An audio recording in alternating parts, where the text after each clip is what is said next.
What's going on, nation, and welcome to Bench Break episode 12, How Often Should I Train My Abs? Now, before we get started with this video, I'm sure, you guys are wondering where I got this kick-ass Inuyasha shirt. I got it from Hot Topic. I actually have a whole closet full of anime shirts, and I keep getting questions on my videos if I like anime, if I like all these different ones, and I do. So I figured I'd start whipping out these shirts and showing you guys which animes I like. This was actually a shirt I wasn't going to get, and Erica convinced me to buy it. We were at Hot Topic, and she's over here. The day that we got the shirt, I actually went to my dad's house, and all my brothers said I was wearing a Hello Kitty shirt, and then that was pretty fun to deal with. It was the last time we saw them. Yeah, it was the last time we saw them. Inuyasha's badass, so I don't know why they were complaining. They just probably aren't into anime as much as I am, but whatever. It was a fun day. But let's get back on track with this abs video. So, how often I should train my abs?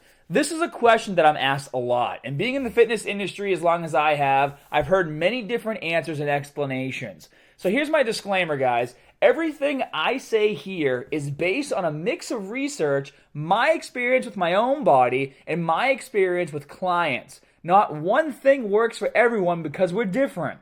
So you can use this as a general guideline, and with time, fine-tune what works best for your body. Now first, let me start by saying that there are two categories of people. Those who just want a nice, tight, and lean core, and a lot of women fall into this category, and those who want the big, blocky, very visible six-pack. So keep this in mind as we go through this video.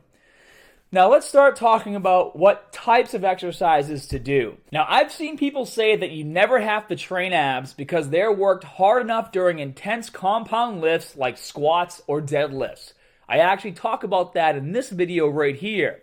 If you fall under the first category, and we're talking strictly about core engagement and not building and sculpting blocky abs, you might be able to get away with this. Now, if you want to grow your six-pack, you will need to do abdominal isolation exercises on top of the compound movements, just like you would for any other muscle group. For example, if you want to grow your biceps, you don't just do pull-ups. You add some curls to your program to isolate and destroy that specific muscle group, right? Well, your abs are the same. So stop giving in to these gimmicks and work your abs. The other point I want to make is that if you're always relying on the assistance from a weight training bout when performing your lifts, such as the squats or the deadlifts, although you're engaging your core, you'll quickly find that your core will be much weaker than someone who does not.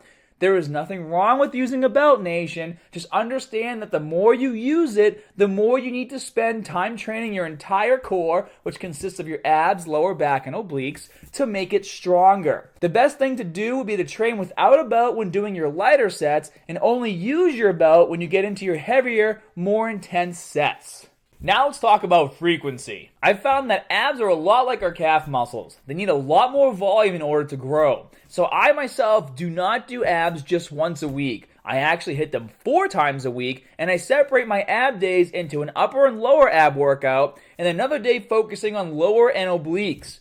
I also do abs at the end of the workout after I do whatever muscle split I'm doing that day. Ultimately, how often you will train your abs will come down to personal preference and how much time you have available. But let's talk about my training schedule. My ab schedule is very simple, and I even have 2 videos you guys can check out if you'd like to follow my routines. Starting Monday, I like to train 2 days of abs, rest on Wednesday, then repeat Thursday and Friday. Weekends are like ab rest days for me. Keep in mind, this is not set in stone. Sometimes if I'm in a hurry, I will do my regular muscle split that day and leave the ab workout for the weekend. So it doesn't have to be exactly like this. But if you want to follow along, day 1 focuses on upper and lower abs, and you can check out my V-Cut Ripped 6-Pack Abs Killer Workout from my Be a 10 in 2010 series. It's an older video, doesn't mean it's not amazing, and I still do this workout to this day. Day 2 will focus on lower abs and obliques, and this is called the Ultimate Core Workout targeting lower abs and obliques,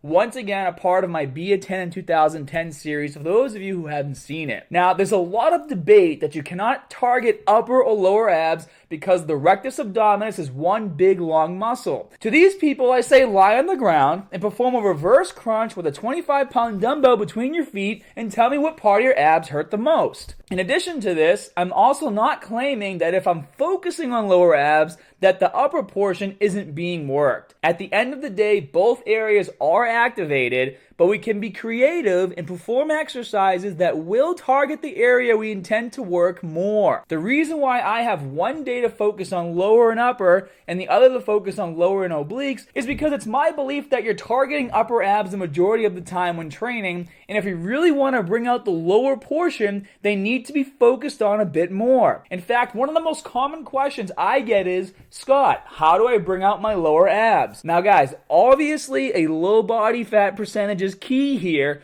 but to me, it proves my point that the area of the rectus abdominis that needs the most attention for most people is the lower abs. Now for the last part of this video, let's talk about reps and sets. Typically what I like to do is on the first 2 days, I focus on heavy weight as much as possible for 12 to 15 reps. Just like any other muscle, to build blocky abs, you need to resistance train, so you have to bump up the weight. On the next 2 days, your abs may still be a bit sore, so I focus on high reps, anywhere between 30 to 50 reps per set per exercise. But there is one myth I would like to dispel before I end this video, nation, and that's that the weighted oblique exercises will give you a huge waist. This is a myth. The only way you will gain a huge waistline is by gaining fat or doing a cycle of roids. The reason why gaining fat can increase your waistline is pretty obvious. The reason why roids play a huge part is because you're not only unnaturally increasing the size of your muscles,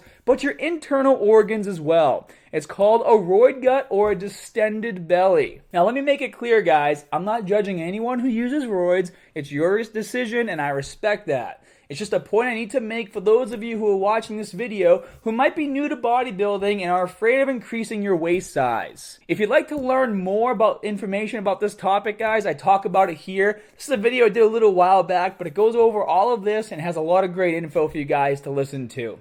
Before we wrap this video up, if you're lacking time in the gym and can't possibly train your abs as frequently as I do, a great way to still get them in and hit them as hard is to superset them between your regular routines. So for example, if you're going to the gym today to hit chest, instead of taking a 2-minute break between sets, use that time to hit an abdominal exercise. Now I hope you guys enjoyed this video and it brought some clarity to a lot of questions you might have.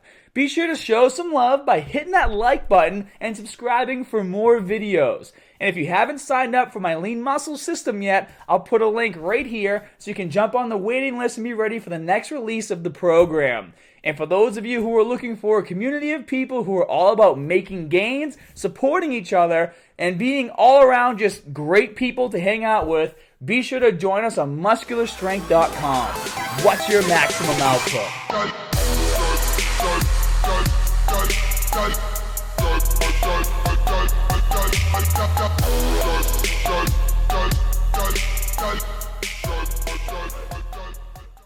Hold on, I had a burp. Sorry. You should put that in there so people see what I get to watch while you film. Sometimes I just gotta burp.